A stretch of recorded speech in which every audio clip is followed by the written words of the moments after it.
All right, Eastminster Church is telling me it's 9 o'clock. So it's time to go. I have to admit, well, first of all, thank Rose for filling in last week. Part of me missed being with y'all. I was on an anniversary trip with my wife, so part of me didn't miss being with y'all, but full disclosure there. But I'm glad everybody's back. Thanks for coming. Can you believe we're through October almost? This is great. Lots going on. So let's hit a few hot topics. Then I'd love to catch up and see what's going on y'all's end, if that's okay. So 7 months in, we got unemployment rates are finally dropping a little bit, 200 some odd less than last week, which is good. COVID cases are back up over 1,000, first time since September 3rd. That's crazy. But on this day, I find this so ironic. So Marie Antoinette died today on this date. So October 16th, whatever year it was. And Disney was founded the same day. So Disney was founded on this date back in the 50s. So anyway, good October 16th. It's intriguing right now that national cases are up in 19, 20 states. It's somewhat disconcerting, quite frankly. I thought, oh, well, it is what it is. But first day since September 3rd that we actually had over 1,000 cases. So yesterday. But at the same day, the head of the CDC was here giving praise on Carolina. They tested 500 people in the last couple of days, and 0 cases were positive, which is astounding. So we got some good news and bad news. But I had to laugh, and I know some of y'all are transplants, but when the head of the CDC comes back and to the state of South Carolina and says it was the Yankees that caused the outbreak in the summertime in South Carolina, I had to just laugh. Sorry, but not sure that was what he meant, but it was the tourist, he said. Anyway, we all know that not all true, but whatever.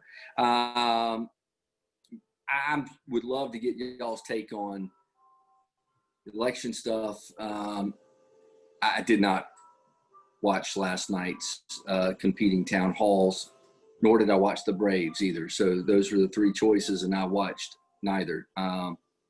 But more closer to home, the Wall Street Journal poll came out yesterday with the Senate race, and they said Lindsay's up by 6 points over me.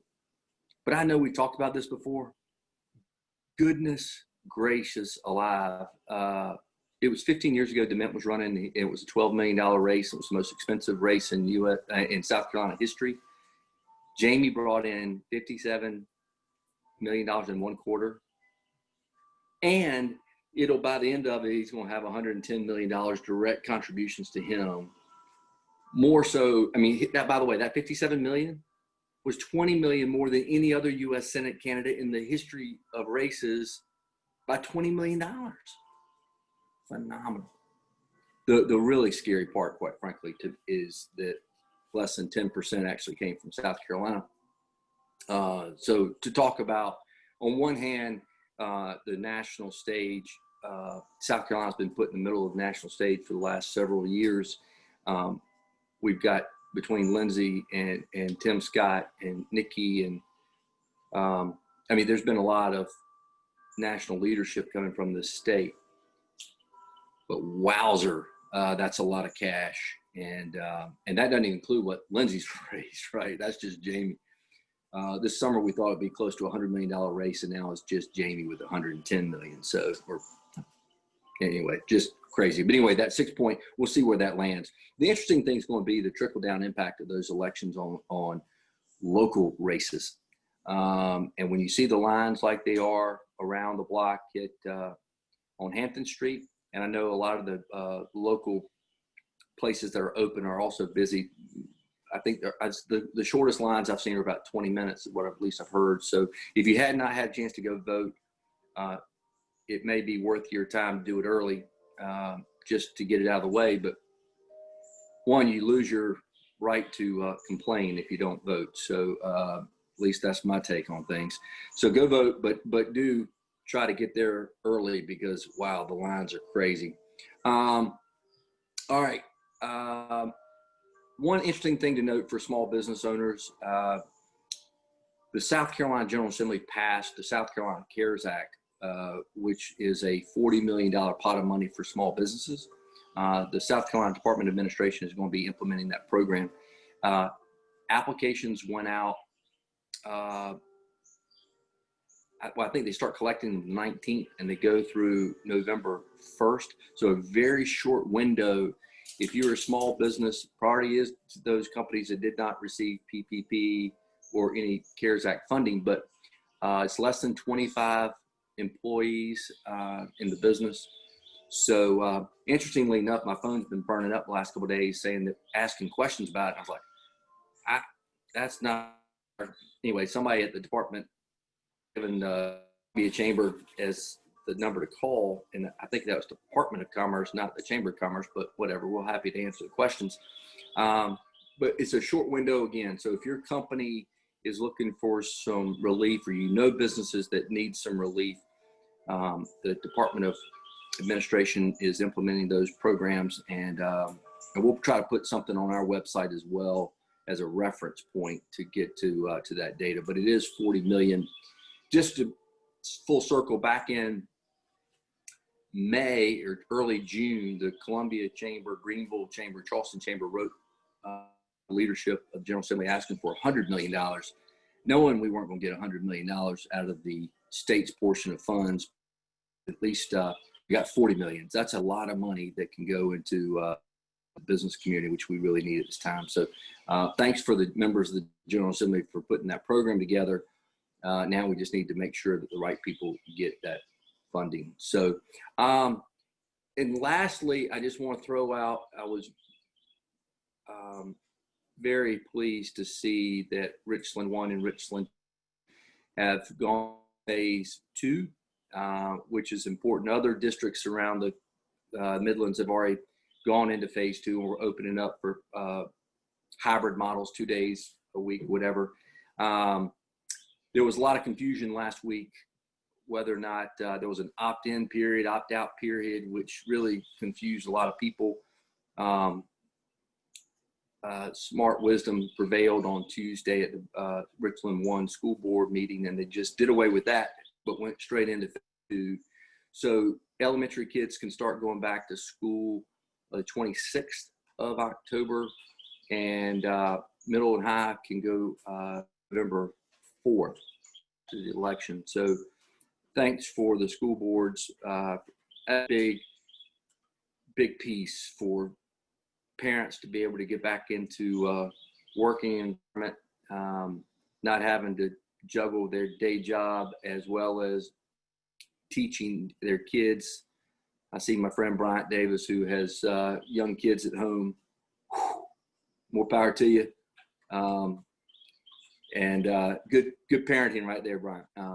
But anyway, we're happy to that'll be a big help, and I think that's a big step in getting our economy back on the right track. So, all right.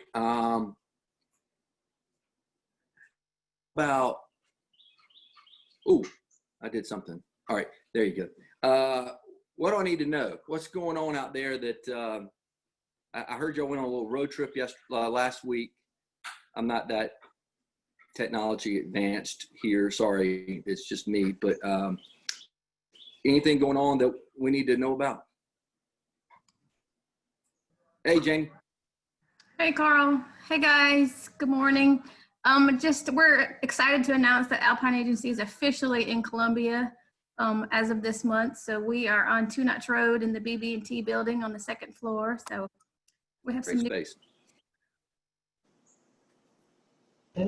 Glad to. Congratulations. Thank you. Thank you. So if we can help anybody, that's where you can find us. Perfect. Appreciate that. How about anybody else? I'm scrolling through. So if you have something, if I can't see you, go ahead and just shout it out. How's business for everybody? Marc Drews, tell me what's going on. Appreciate it, Carl. It has been just over 13 months since we had an opportunity for all of us to come together at Adventure for an evening, so we look forward to being able to do that real soon. 13 months is too long for us to not be connected. As you know, today does mark 7 months since we made the announcement that we'll be closing the museum. Shortly thereafter, we went from 40 part-time employees, 32 full-time employees to 19 employees. Meaning we really did begin doubling up our responsibilities and the roles that we had. We have been able since then to bring back about 7 employees. Those included folks like our porters and a couple other part-time educators. We did open to our members on the 7th of July after serious consideration, but we included a wonderful safety task force made up of local as well as regional health experts who provided us guidance and recommendations for our opening. We did plan to make sure that masks would be worn, and the city making the ordinance made it that much easier, but we've had no problems with folks complying to that in the spirit of safety for all of our guests, our volunteers, and our employees. For many of you that are familiar with Adventure, we normally hold about 1,500 people, but we've narrowed that down to about 100 per session. We had folks register ahead of time, let us know when you were going to be coming. We limited the number that were coming because of things such as social distancing. And truly, we learned a lot through this process. At one time, we had 4 sessions in which people would be able to join us. We changed that based on folks saying that's not enough time, hour and a half is not enough time, can you extend that? So we did. We have 2 blocks of time, a morning and afternoon session with an hour in between, in which we do complete cleanup. Everything is cleaned. We have sets of toys and manipulatives that come out per session and taken back downstairs, cleaned and prepared for the next day's distribution. Because being a hands-on museum, it's very important for us to go ahead and make sure that anything touched is cleaned. But we've learned a lot through this. The biggest lesson truly is that we are extremely resilient, we're extremely creative, and we do have tremendous problem-solving skills. And I think that's common throughout. As you know, we've lost all of our camps. We weren't able to do those. Significant impact on our revenue. We lost all of our school and group programming for this year. Again, a significant impact on our revenue. We anticipate a loss of about $1 million, which is about 25 to 30% of our budget. That's what our anticipation is for the year. But we're not going to let this stop us from doing our good work and making sure we inspire the joy of learning for children and their families, as well as the schools and educators that support them. Right. We look forward to when we can't have events, that we can generate some funds through a variety of fundraising activities. But what we need more than anything else is the members of the chambers to serve as ambassadors and supporters of our good work. We do have Military Appreciation Month coming up, as coordinates also with our Aviation Appreciation in November. So we want to go ahead and do a shout out to all of our military families, encouraging them to come in at reduced rates. So that was probably more than I had time to share, but it demonstrates the power of all South Carolinians, especially those of us who are deeply rooted here in the Midlands, to be resilient, to be those creative problem solvers and get the work done. So appreciate your work, and Carl, opportunity to share. Great, thank you very much. I tell you what, the normalcy that the old thing, if it takes 21 days to create a habit, whatever I think that's the number. But if it takes 3 weeks, it's amazing how we adapt. I took a flight for the first time since COVID has hit, and who would have thought flying with a mask was normal? it was no big deal. It was pretty easy. In the airport, I was very impressed, frankly, in the way that we're handling things, and much like Adventure and anybody else that's having to deal with cleaning things that you didn't have to clean all the time. It's a new norm that we've had to adjust to. So anyway, thanks very much, Mark. How about anybody else? I see Dr. Witherspoon on here now, and Dr. Witherspoon, thanks for y'all's leadership this week and getting us back into a hybrid model. We appreciate it very much. Looking forward to that. I know you are as well. He's nodding for the record. All right. How about I welcome Flowers to the program today. So I'm giving you a shout out. I rep Starbucks. Glad you're here. Doctor, you're about to say something. Yeah, we're glad to move forward, and the reason certainly that we did in terms of sticking with our plan in terms of the numbers going down, and you spoke about that in that improvement that's been going on in the county, and we're still watching that. Then I want to reference I guess what you said, confusion. The folks and understandably so wanted an opt-in or what have you prior to. Yeah. And that would have caused certainly a shift in teachers and assignments and all of that. So when that, in providing that opt-in, and then that natural consequence from that, and then in the meantime, the numbers changed. So we were able to move forward with our plan. So that being said, we're certainly glad. Things are improving. We hope it stays that way. So folks stay diligent all over the county and all over our community, so we can continue to move forward. But yeah, we're glad for all kinds of reasons to be moving into phase 2. Absolutely. Yeah. Great. Well, thanks for everything. Yeah. All right. I'm looking for else some comments, inputs, pearls of wisdom.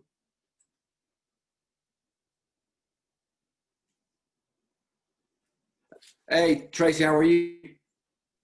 Good. I just wanted to introduce myself. I'm Tracy Tilley with Mass General Store, and just to remind everybody that we are right there on Main Street, and we've been open for business. One thing that some folks may not know is that Mass is really, we have try to always establish great roots in the community. And since we reopened, we have been doing roundups and those sorts of fundraisers for our nonprofit community partners. And this month, our partner is United Way. So any shopper who is in the store can round up their purchase, and all of that money goes to United Way. Great. That's good stuff. And just for the record, Main Street and Blanding's back open. It's been closed for a week or so, 10 days, 2 weeks maybe, to fix some stuff. But Main Street's open. That section of Main Street's back open. Go down Main Street and shop. I mean, Mass General, if y'all remember, was the Davy Crockett of North Main part of Columbia. And they were the first retail. They weren't the first retail, but during the revitalization, they provided a great anchor tenant for Main Street. So we appreciate everything y'all have done for the city of Columbia. Yeah, keep your eyes out for more sales, and great place for Christmas shopping. We're Great. located right next to the Nick. Great. Thank you. Yes. Yeah, this has been Ford. I want to, hope everyone's doing well. As we are responding to the entire issues of COVID, we are planning for, obviously, anticipating what's called a twindemic.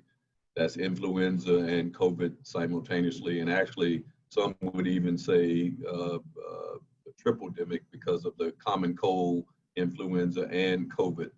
But that said, we're encouraging everyone to get the flu shot if that's their choice. One of the ways that you can get it is through, we're standing up some drive-through clinics. want to thank Dr. Witherspoon and Marion Davis. Tomorrow morning from 9 to 1, we will be at St. Andrews Middle School. You don't have to get out of your car, and takes, depending on the line, the car line, the paperwork takes about 3 minutes, and of course the shot only takes a second or two. Sheriff Lott said he's coming out tomorrow to get his flu shot, and encouraging others to do the same. So you can get it at CVS or Publix or somewhere else, at your doctor's office if they have it.